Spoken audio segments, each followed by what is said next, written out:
कुरान पढ़ना नहीं आता, कुरान को सीखने की भी कोशिश नहीं करते। कुरान को ताकों में सजा दिया, जुज़दान चढ़ा के रख दिया,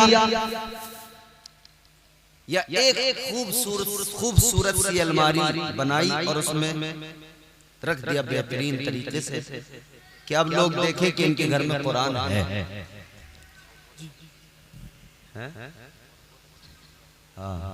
और बड़ी खूबसूरत अलमारी में रखा हुआ है।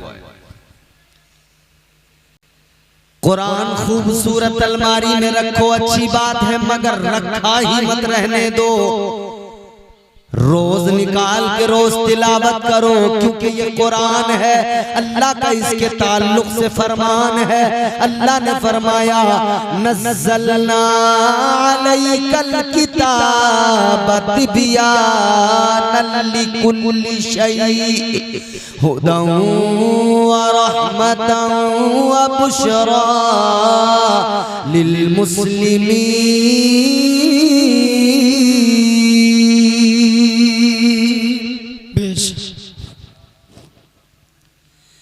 अल्लाह ने फरमाया ये जो किताब हमने नाजिल की है, इसमें हर शय का खुला बयान है।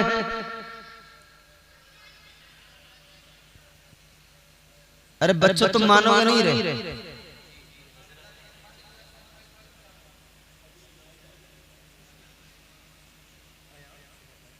खामोश बैठ जाओ बेटे,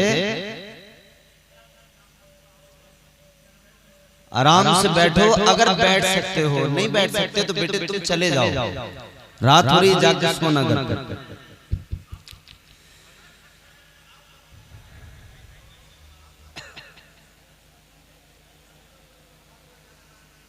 एक एक बच्चे को मजबूत जरा गुस्सैल आदमी के पास बिठाओ जो सीधा साधा चुपचाप बैठा रहे। खैर तवज्जो करें आप हज़रात, जरा मोहब्बत से बोले सुभान अल्लाह।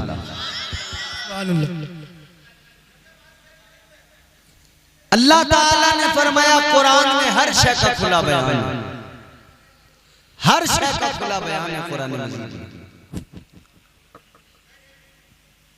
सलीक़े जिंदगी कुरान अता करता है, करीने जिंदगी कुरान अता करता है।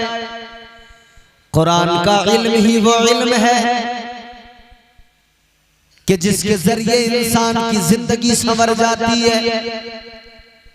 ये वही इल्म है दीन का इल्म, जिसके ताल्लुक से मेरे आका ने फरमाया माँ की गोद से लेकर कब्र की आगोश तक इल्म हासिल करो।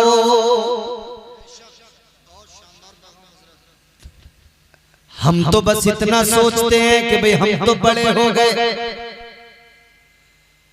हम नहीं पढ़ सके, बच्चों को पढ़ाएंगे। अच्छा बड़े हो गए तो आप क्यों नहीं पढ़ सकते? का सब जबान नहीं पलटती,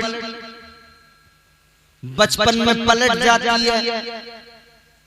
बचपन में पढ़ लेते तो पलट जाती, अब पढ़ेंगे नहीं पलटेगी। तुमसे एक सवाल है मेरा,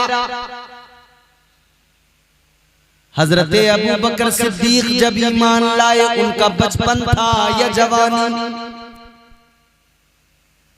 हजरत उमर जब ईमान लाए उनका बचपन था या जवानी? ये नबी के सहाबा जब ईमान लाए इनका बचपन था या जवानी?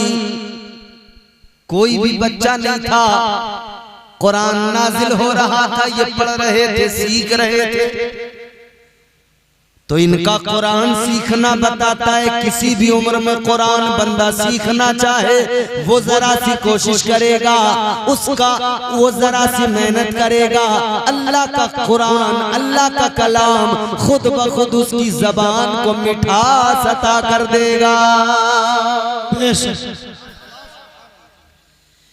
उम्र चाहे जो भी हो, कुरान सीखने की कोशिश करो, कुरान पढ़ने की कोशिश करो। कुरान में हर शय का खुला बयान। एक बादशाह था, काफिर था, एक आंख से काना था, दोनों आंखें ना हो तो आदमी अंधा होता है, अंधा कहते हैं उसको। एक आंख ना हो तो उसको कहते हैं काना। वो बादशाह था एक आंख से काना। एक अल्लाह वाले उसके दरबार में बैठे थे, काफिर था, तो वो कहने लगा उस कलंदर से कि आप कहते हो कुरान में हर शय का खुला बयान है, क्या ये सच है? अल्लाह के वली ने फरमाया हाँ बिल्कुल सच है। कच्चा एक बात बताओ, जब तुम्हारे कुरान में हर शय का खुला बयान है तो ये बताओ कुरान में मेरा बयान कहां पर है, मेरा जिक्र कहां पर है? अब अल्लाह के वली ने सोचा इसे कैसे समझाऊं कि कुरान का अंदाज़े तकल्लुम है क्या, कुरान की फसाहत और बलागत है क्या, किस तरह कुरान तमाम कायनात के राज खोलता है और उलूम जाहिर होते हैं। आपने सोचा अगर इसको मैं वैसे समझाने लगा इसकी समझ में आएगा नहीं, ये तो बस यही कहेगा मेरा नाम लिखाओ, इसकी समझ में बात आएगी, ये तो कहेगा मेरा नाम लिखाओ, कहाँ है मेरा जिक्र। तो अल्लाह वाले ने फिर इससे कहा कि हाँ भाई तेरा भी जिक्र है कुरान में, तेरा नाम भी है। अच्छा कहाँ है दिखाओ जरा। अल्लाह वाले ने फरमाया कुरान में तेरा जिक्र मौजूद है, कहाँ पर है? आपने पढ़कर सुनाया वकाना मिनल काफिरीन। आप फरमाने लगे तेरा जिक्र ये है, ये देख कुरान कह रहा है वो जो काना है वो काफिरों में है। फरमाया ले ये है तू काना है ना, देख कुरान में तुझे काना कहा। मगर अजीजों कुरान में हर शय का खुला बयान है, कुरान खुद कह रहा है। आगे फरमाया हुदम व रहमतम व बुशरा लिल मुस्लिमीन। कुरान हिदायत है, कुरान बशारत है और कुरान रहमत भी है किसके लिए? लिल मुस्लिमीन, मुसलमानों के लिए। यही तकरीर शुरू करके हम बस यही खत्म कर देंगे। कुरान हिदायत है, कुरान बशारत है, कुरान रहमत है किसके लिए? मोमिनों के लिए। फरमाया गया कुरान मजीद में वनुनज़्ज़िलु मिनल कुरानि मा हुवा शिफ़ाउन व रहमतुल लिल मुमिनीन। ये वो कुरान परवरदिगार का कलाम है, अल्लाह ने फरमाया इसमें शिफा है। ये जो नाजिल किया गया है ना कलाम, फरमाया ये शिफा है किसके लिए? ये शिफा भी है, रहमत भी है किसके लिए? मोमिनीन के लिए, मुसलमान। अब ईमान वालों, मुसलमानों, एक बात जरा ईमानदारी से बताओ, कुरान खुद कह रहा है अल्लाह का कलाम है, कुरान मुसलमानों के लिए है। कुरान रहमत भी मोमिन के लिए, कुरान बरकत भी मोमिन के लिए, कुरान बशारत भी मोमिन के लिए, कुरान हिदायत भी मोमिन के लिए। ऐ मुसलमान कुरान तेरे लिए तूने क्या समझ लिया? किसी और के लिए थोड़ी है। तू कुरान नहीं पढ़ेगा तो कौन पढ़ेगा? क्या ब्राह्मण लोग पढ़ेंगे? तू कुरान नहीं पढ़ेगा तो क्या ये बनिए पढ़ेंगे? क्या ये त्यागी पटेल पढ़ेंगे? ये तो नहीं पढ़ेंगे। कुरान तो तेरे लिए आया मुसलमान, तू कुरान पढ़ने को तैयार नहीं। तूने उधर कुरान को ताकों में सजाया, इधर दुनिया ने तेरा हाल खराब कर दिया। क्योंकि तुम्हारे मेरे आका ने फरमाया दीन का इल्म हासिल करना जरूरी है। आका ने फरमाया तलबुल इल्मी फरीदतुन अला कुल्ली मुस्लिमिन व मुस्लिमा। अल्लाह ताला के प्यारे महबूब ने फरमाया इल्म दीन हासिल करना हर मुसलमान मोमिन, हर मोमिन मुसलमान मर्द औरत पर फर्ज है। क्या है? जोर से बोलो। इल्म दीन हासिल करना फर्ज है। फर्ज वो जिसको अदा करना जरूरी। इल्म हासिल करना फर्ज था, मगर मुसलमान तूने इल्म से तू दूर होता चला गया। मुसलमान तूने जिहालत को अपना लिया है। मुसलमान इस जिहालत ने तुझे रुसवा कर दिया, इस जिहालत ने तुझे बर्बाद कर दिया, इस लाइल्मी ने तुझे जलील कर दिया। आज मुसलमान की जिल्लत का सबब अगर कोई मुझसे मालूम करे तो मुसलमान के पसमानदगी का सबब दौलत का ना होना नहीं, मुसलमान का कारोबार अच्छे नहीं है, इस वजह से मुसलमान पीछे नहीं है, मुसलमान के पास पैसा नहीं है, ये वजह नहीं मुसलमान के पीछे होने की। याद रखना वो लोग जो अरब के लोग थे जो मुसलमान हुए 1400 साल पहले, जिन्होंने इस्लाम का परचम दुनिया पे लहराया, बताओ उनके पास में कितनी दौलतें थी? वो भी तो गरीब लोग थे, वो बकरियां चराने वाले थे, वो ऊंट चराने वाले लोग थे जो इस्लाम का परचम लेके निकले थे। लेकिन उनके पास में भले ही मालदारी थी या न थी, कारोबार थे या न थे, एक चीज थी, उनके पास अल्लाह की किताब कुरान था। उन्होंने कुरान को दिल में बसाया था, जिधर जाते थे कुरान की तिलावत करते थे, जिधर जाते थे अल्लाह का कलाम पढ़ते थे। ताजदारे मदीना के वो आशिक हजारों के दरमियान पहुंचकर अल्लाह का कलाम जब पढ़ते थे, दुश्मन लरज जाता था, बातिल के ऐवानों में जलजला आ जाता था। सुभान अल्लाह।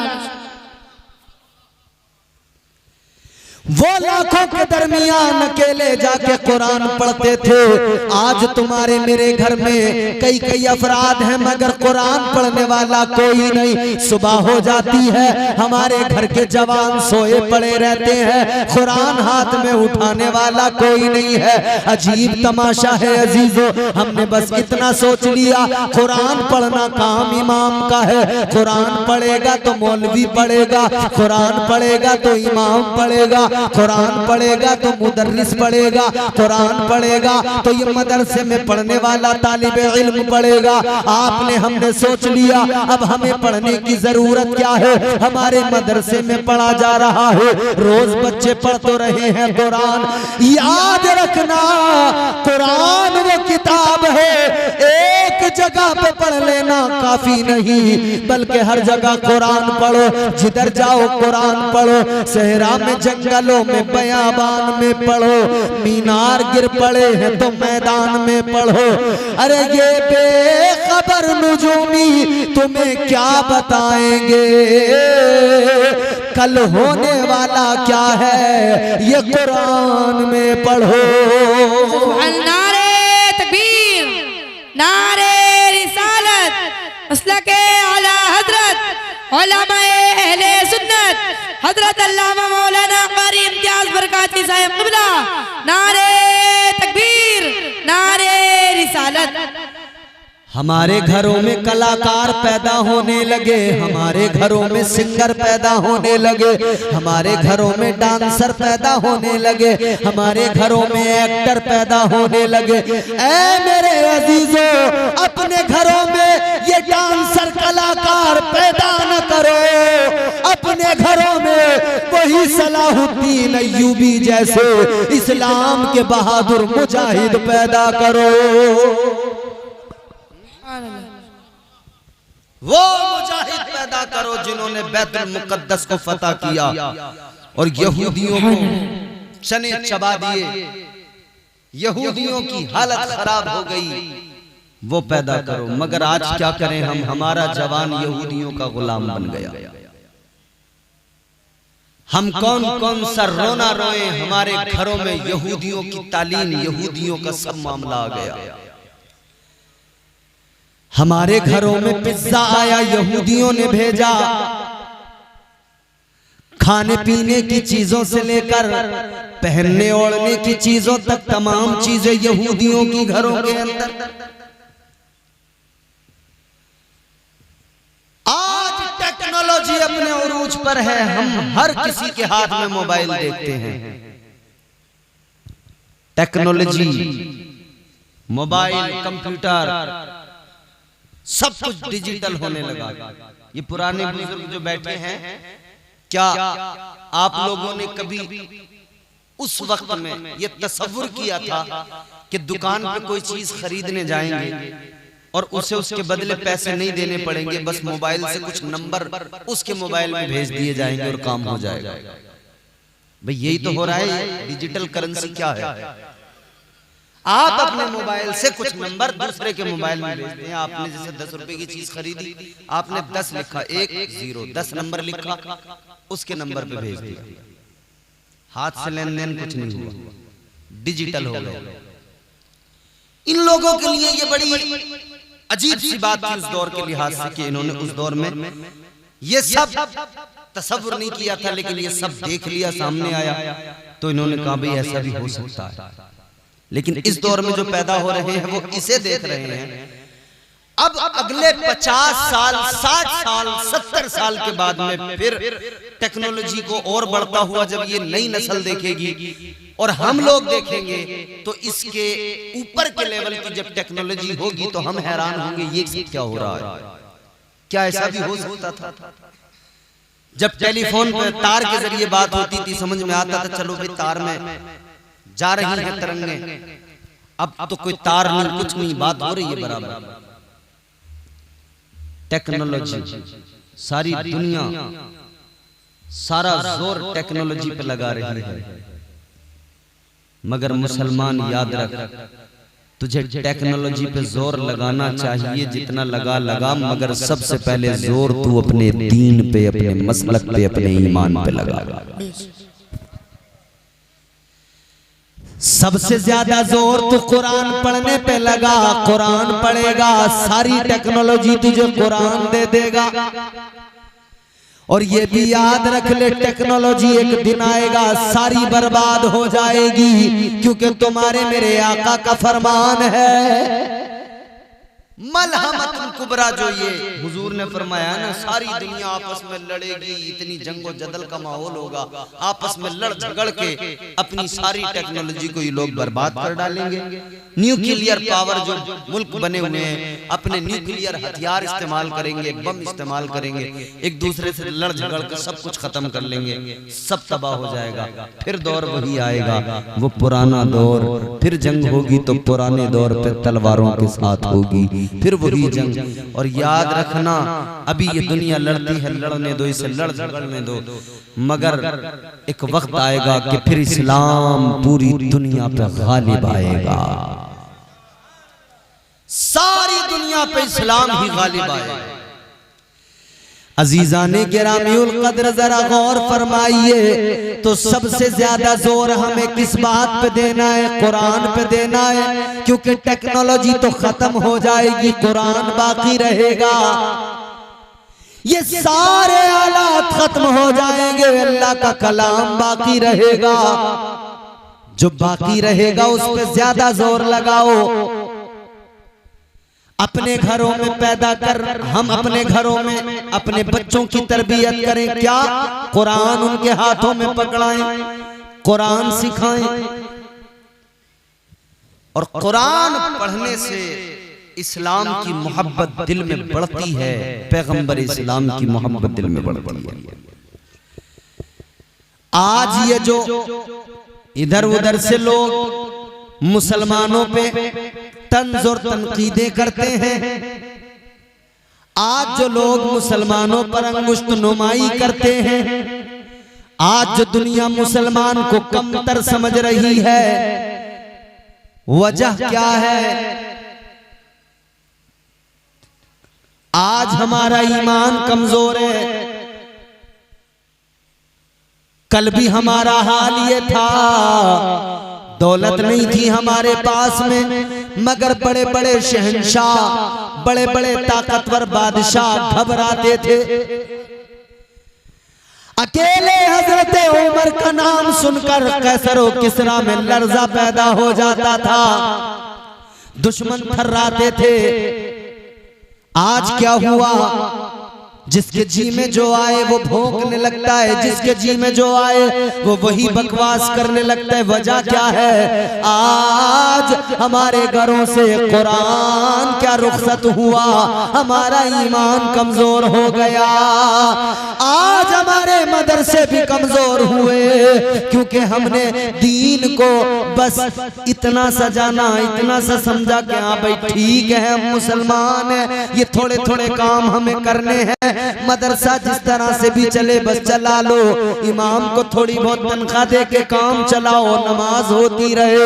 हमने फर्स्ट प्रायोरिटी बाकी चीजों को दी है, जबकि हमारी फर्स्ट प्रायोरिटी होनी थी वो कुरान की जानिब होनी थी। पहली जिम्मेदारी हमारी थी कि हमारे मुआशरे में कुरान आम हो जाता। पहली जिम्मेदारी हमारी थी हम अपनी नई नस्ल को कुरान सिखा देते, अपनी नई नस्ल को कुरान पढ़ा देते। अजीजाने गिरामीउल कद्र बात यह है, आज पिछले दिनों आपने देखा चंद ऐसे लोग भी सुनने में और देखने में आए और वो भौंक रहे थे कि कुरान की कुछ आयतों को निकाल दिया जाए। हमारे यहाँ लोगों को पता ही नहीं था, कुछ जाहिल बैठे थे टीवी के ऊपर, वो डिबेट कर रहे थे, वो उन आयतों के मफहूम बता रहे थे। ऐ लोगों, अगर हमने कुरान को पहली पोजीशन पे रखा होता है तो सही ज़बानी तौर पे कहने के लिए, मगर पढ़ते हैं बस किसी के मरने में, किसी के 40वें में, किसी के 10वें में। अगर वाकई हम कुरान से मोहब्बत करने वाले होते, हर मौके पे कुरान की तिलावत कर रहे होते, तो जाहिल लोग टीवी पे बैठकर कुरान के बारे में डिबेट न करते। हर घर से एक बच्चा निकलता, हर घर से जवान निकलता, हर घर से बूढ़ा निकल के कहता और तुम्हारी औकात नहीं है कि तुम कुरान को बदल सको, क्योंकि मुसलमान कुरान को पढ़ना भी जानता है, समझना भी जानता है। मुसलमान को किसी ऐरे गैरे से कुरान समझने की जरूरत नहीं है। ये कुरान तो मुसलमान को ताजदारे मदीना ने अता किया है, अल्लाह का कलाम हमें मिला है। हमें फख्र करना चाहिए, अपनी किस्मत पर नाज करना चाहिए। अजीजाने गिरामीउल कद्र, वही कुरान मदरसों में पढ़ाया जाता है, उसी कुरान की तालीम आका ने मक्के के अंदर दी है। हजरत खदीजतुल कुबरा ने उसी कुरान की तालीम के लिए अपने घर को मदरसा बना दिया। हजरत खदीजा ने अपने घर को मदरसा बना दिया, और हम लोग मदरसे चलाने वाले फिर भी सलीके से मदरसों का ख्याल नहीं रख पाते। हमारी जिम्मेदारी बनती है कि हम मदरसों का ख्याल करें, और मदरसों का ख्याल करना सिर्फ ये नहीं है कि बाहर के 10-20 बच्चे आ जाएं और वो पढ़ते रहें, हम उन्हें यतीम समझते रहें। कभी कभार हम उन्हें कोई दावत खिला दें, कभी कभार हम उन्हें यतीम गरीब समझ के कुछ मदद कर दें। मैं अपनी कौम को आज ये बात कह रहा हूं, खुदा के लिए अपने मदरसों को यतीम खाना मत बनने दो। अरे तुमने देखा नहीं है, ईसाई अपने स्कूल चलाते हैं सेंट मैरी के नाम से, और भी कई नामों से। उन स्कूलों के अंदर जो सिलेबस है, इंग्लिश मीडियम का सिलेबस, वो सिलेबस पढ़ाते हुए उस सिलेबस के अंदर उनकी मजहबी तालीम भी शामिल है। तो वो अपने स्कूल चलाएं तो उनके स्कूल हमें बड़े आलीशान नजर आए। हम अपने बच्चों को उनके स्कूलों में दाखिल करें कि हमारा बच्चा यहां जाएगा तो मॉडर्न बन जाएगा। तो क्यों आखिर हम अपने मदरसों को उसके कंपैरिजन में नहीं देखते, उस स्कूल के मुकाबले में क्यों नहीं लाते कि जो ये स्कूल बना के ईसाई लाया है, हम इससे भी बेहतर अपने मदरसे को बनाकर दुनिया के सामने पेश करें। हमारा मदरसा वो होगा कि उसके अंदर कुरान भी पढ़ा जाएगा, कुरान से निकलने वाले साइंस के पहलुओं पर भी गौर की जाएगी। क्यों हम ये फिक्र नहीं करते? हमने बस इतना सोच लिया कि मदरसा है, इसे यतीम खाना समझ लिया जाए। अपने मदरसों को खुदा के लिए यतीम खाना मत बनने दो। मैं कहता हूं मदरसे चलाने वालों, अगर कोई गरीब का बच्चा है तो फ्री में पढ़ा दो, मगर मालदार के बच्चे से आप फीस लेके पढ़ाओ। ऐसे मदरसे बनाओ, ऐसा सिस्टम बनाओ ताकि तुम्हें चंदे के लिए दर दर हाथ ना फैलाना पड़े कि मदरसे में साहब बच्चों का खाना है, उसका भी खर्च है, साहब कुछ ज़कात दे दीजिए, मदरसे में पढ़ाने वालों की तनख्वाह सैलरी जानी है, उसका भी खर्च है। ये हाथ फैला के मदरसे जब तक चलते रहेंगे तब तक मदरसों को वो मकाम नहीं मिल पाएगा जो मकाम इन मदरसों को मिलना चाहिए। मदरसों को ऐसा बना दो, मदरसों को ऐसा बना दो कि मदरसा किसी का मोहताज न रहे, सब मदरसे को ललचाई नजरों से देखें और अमीर भी अपने बच्चों को लाकर मदरसों में दाखिल कराने लगे। उस पोजीशन पे मदरसों को लेकर जाओ।